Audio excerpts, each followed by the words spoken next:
Oh, what's up, everyone, and welcome to another episode of De-Stress with Dr. E. It's been a day. You know, when you're trying to do something and you know you're tired, but you just have to keep pushing. There are people that inspire me a lot. There are people that I look up to. When you see people like the likes of Paul in the Bible, those guys kept pushing regardless. Eyes on the goal. So this is me right now. This is about 1 a.m. and I'm shooting the video because I need to stretch it out. Ugh. Ah.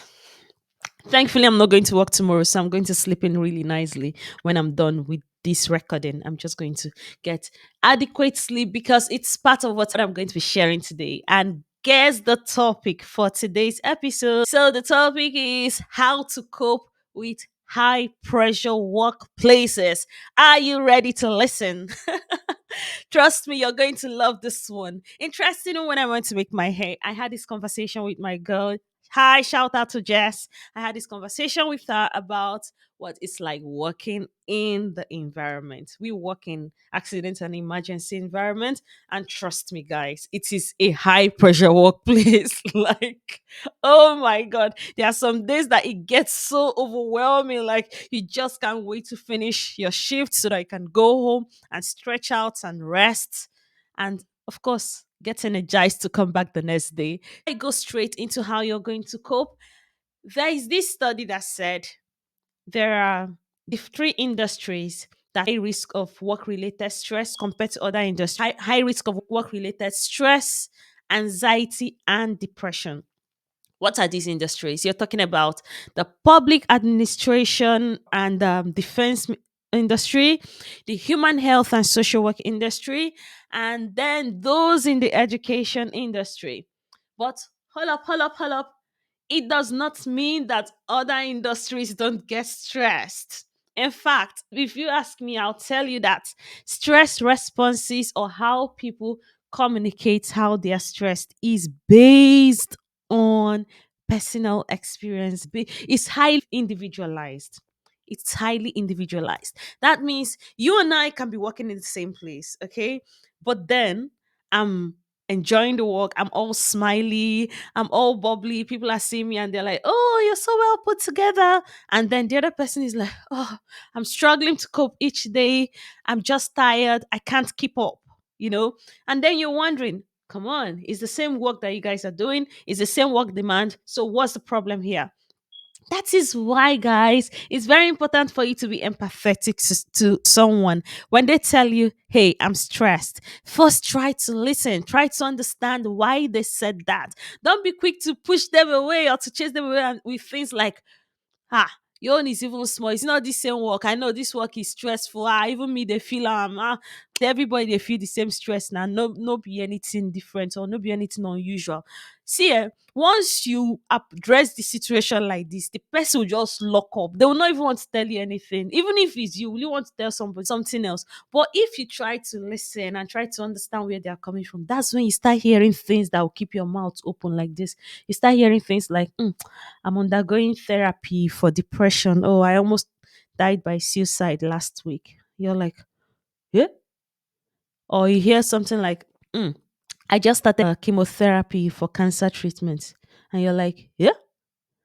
Or they tell you something like, "I'm undergoing stress because I was sued by a client and it's stressful."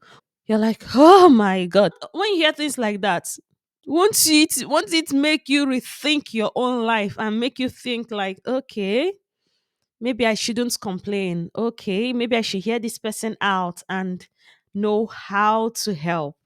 Now, you see why it's very important to be empathetic so that you don't start regretting what you said earlier or how you reacted earlier. Start saying, like, "Hi, if I knew, I would have been calmer, or I would have listened more, or I would have just let them express themselves if I knew." Start now. Now you know. Start now and be and be empathetic to people. Eh?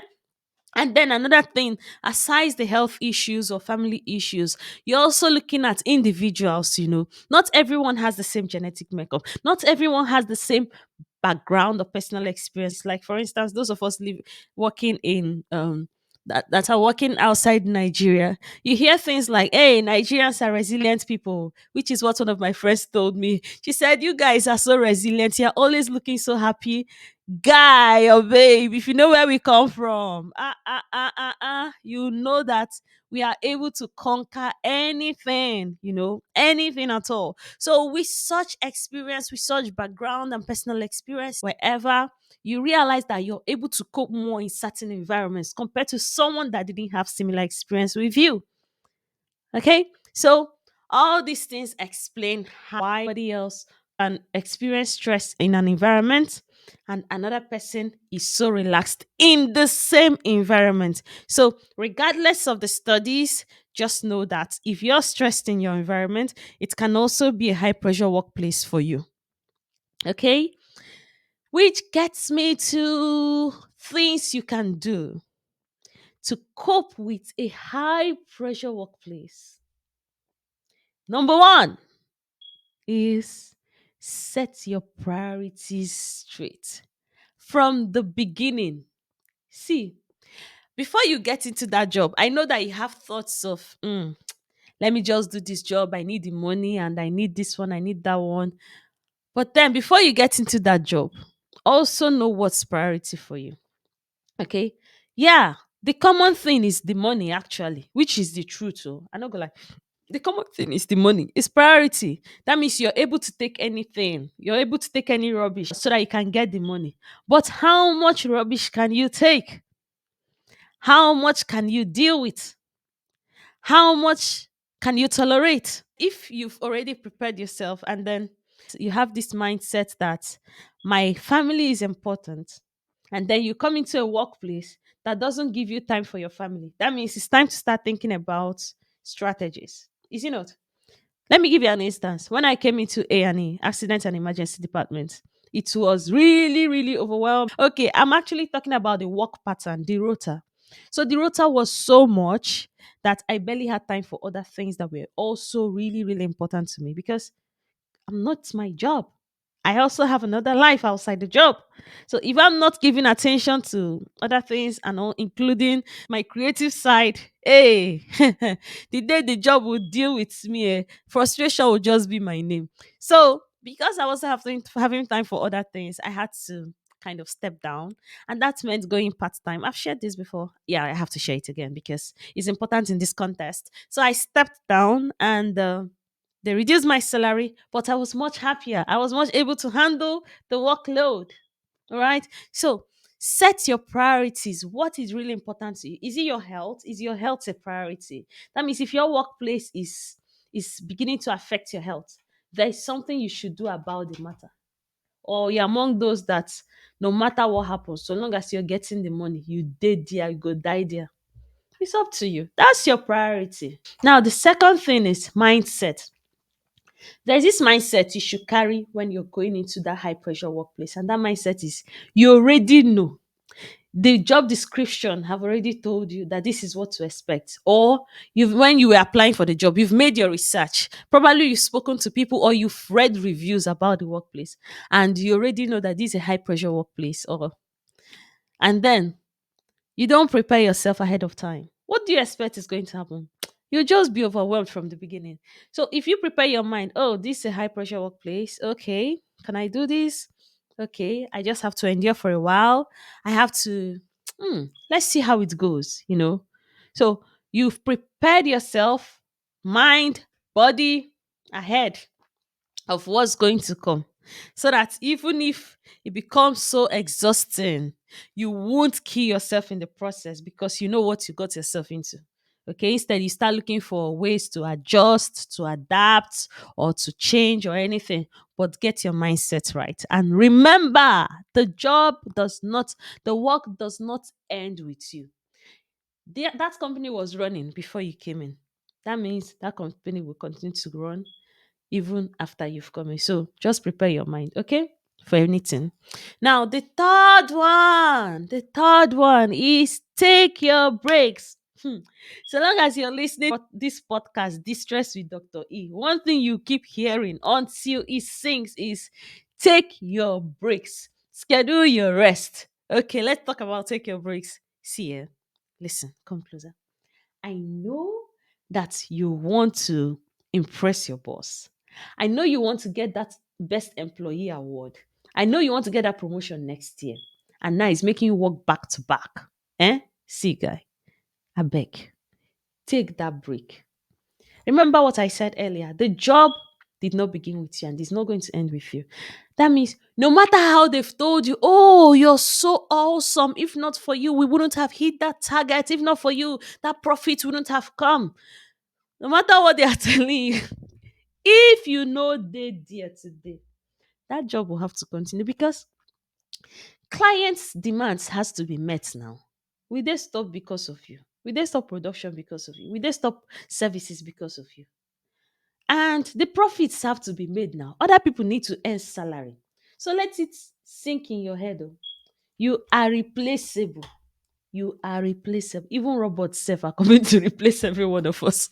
So take it easy. Your break hours or break time is not when you're going to catch on or catch up on things that you haven't finished or jobs that you haven't sorted. Your break time is what it is. Break time when you step away from the work, step away from everything that is going on so that you can eat, get energy, refresh, and then come back for the remaining hours of the work. Now, the next one is establishing boundaries. Please, from the beginning, let people know how much you can handle. Let them know on time.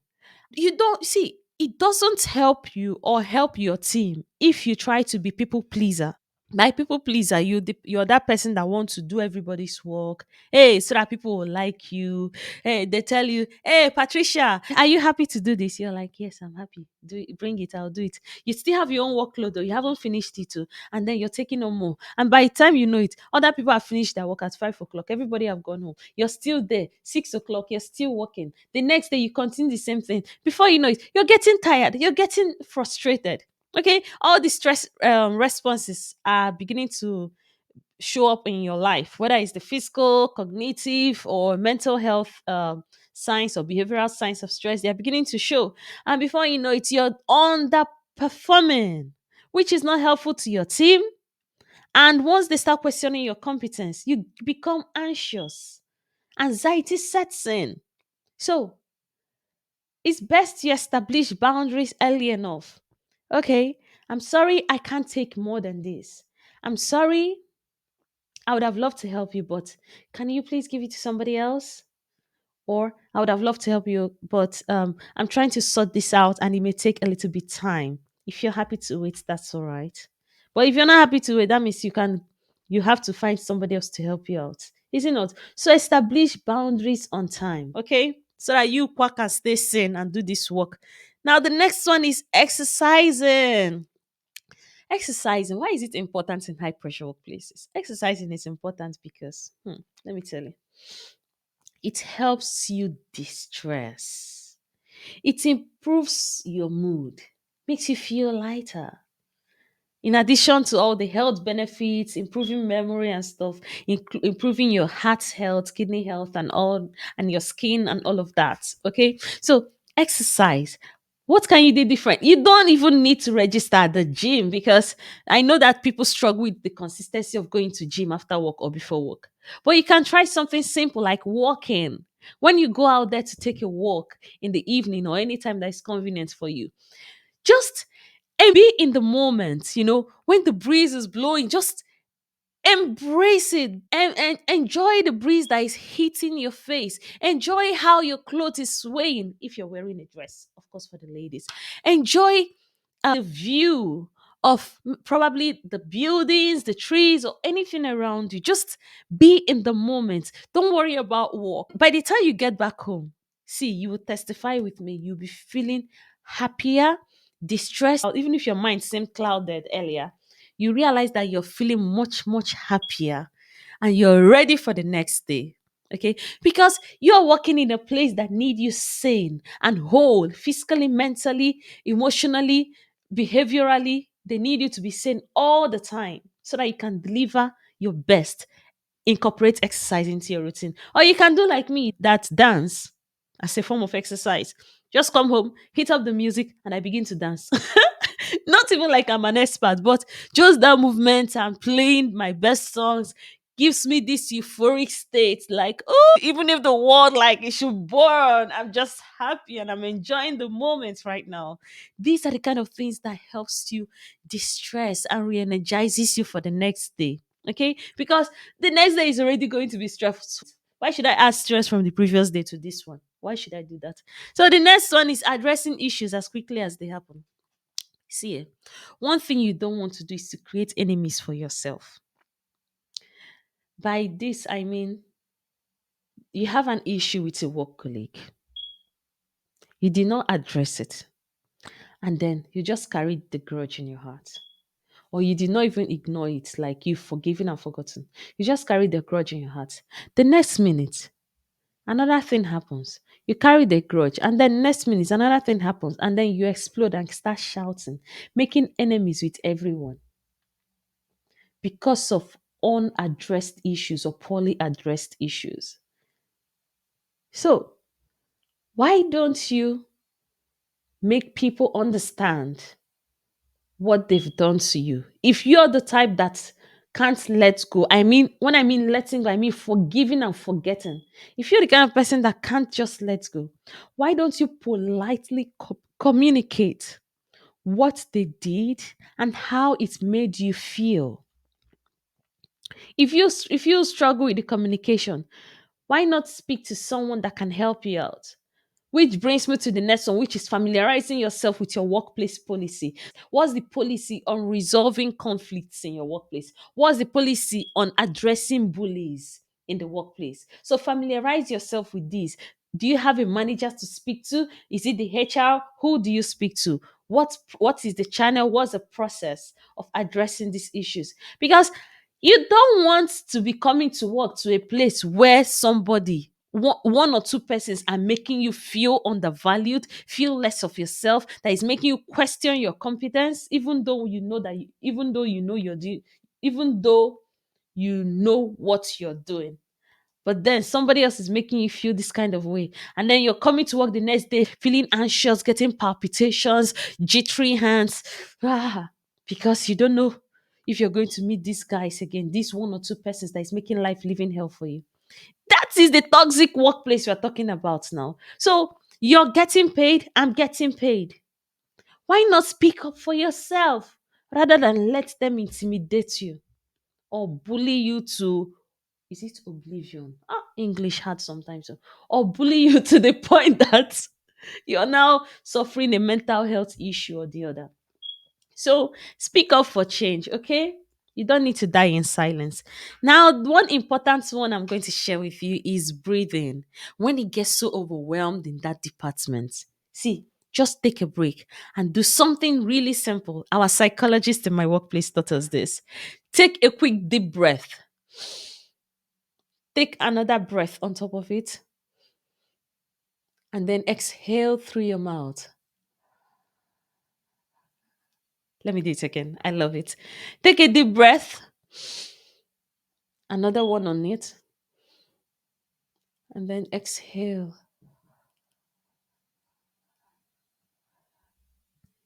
It's so relaxing. It's so relaxing. And it doesn't even take time. So, this simple thing I did now just helps you, as in instantly distress, like DE, stress. Okay. Instantly distress. So that you can carry on with the work, or you can take a quick bathroom break and attempt longer deep breathing, where you place one hand on top of the other, and then whether it's your eyes shut, your eyes open, and then start taking deep breaths. And as you do that, you're feeling your tummy rise and fall with your hand movement as well. Okay? As long as you want. Of course, you have your work to go back to. So you can do it for 2 minutes, 3 minutes, 5 minutes, but don't take so long to the point that they will think that you've now escaped from your work post. So you can do this simple exercise. Your brain feels cleared. You can think more clearly. You're not being more forgetful. As in, you're feeling happier. Even if somebody tell you, "Ta, get out," you're like, no, ahala. So so that is deep breathing for you. It instantly distresses you in high pressure workplaces. Now another thing you can do is doing a distracting activity. It can be true during your break time, okay? Or even if it's not during the break time and you're feeling all the overwhelmed, you can take a quick break, even if it's 2 minutes, 5 minutes coffee break, where you take a walk or you just go out to get some air. Or what else can you do? You can chat up a loved one, just to distract yourself for some minutes. Do something that is outside work for some minutes and then so that you can come back. Okay. You don't want to walk in that situation where your brain just feels so clouded that you can barely think. All you want to do is just scream, ah, but you're in the workspace. Unless you're fortunate to have a place where there is a screaming room, you can go there and now scream, ah, and let it all out so that you can come back and continue your work. Okay, and then one more important thing is prioritize your sleep, guy. Oh my god, you're already working in a stressful place. Why you won't kill yourself? I beg, if you get home, tidy up, sort out all the things you need to sort out, and rest. Sleep well, because when you sleep, there's different things going on. That is the time your brain is mopping up all the toxins that we accumulated during the day. That's the time your brain will try to store up information in the right places as memory. Okay, that's the time your brain is, as in, that's the time your whole body is also relaxing. Stress level is coming down to the resting state, you know, because when stress hormone is elevated for a long time, that's when it starts causing problems in your health, blood pressure issues, worsening risk of stroke, worsening risk of heart attacks, and things like that. Okay, so sleep well. I know they say sleep is for the weak, but I'm begging you, I beg, try to dey sleep. You need it to be energized for the next day, because you can't go into such workplaces feeling like a defeated lion. You'll be battered by the time you're done. So it's best you have this mindset of going into such workplaces energized and ready to conquer the day. So that no matter what happens, you're still coming out a gallant soldier, not like one with shoulders hanging down and just trying to get through. Okay. Now the final one. Should I call this the final one? Okay, maybe the final one. We have laughing. See, Nedu, don't be that over serious colleague. Everybody else is laughing at a joke and you tight your chest, you tight your face. Like say you won't fight somebody. Who you won't fight? Who you won't beat? Be calming down. Don't tight the word to your chest like you are the one carrying all the problem in the world. Eh? When others are laughing, allow your chin to relax. Let your facial muscles relax. Laugh. Let the happiness hormones come up, rise up. Let the stress hormones reduce. And laugh. I don't mean you should start laughing hysterically like a mad person. Just laugh normal laugh like every other person is laughing. Okay?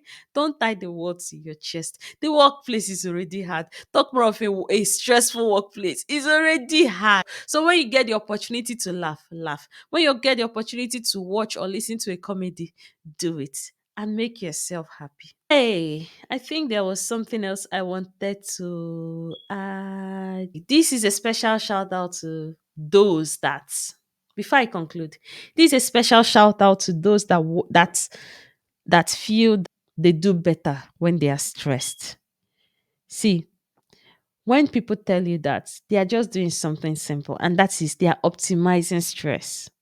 Okay, when you're stressed at the initial phases, you get so high, you get so energized, your brain is alert and focused, your concentration is sharp.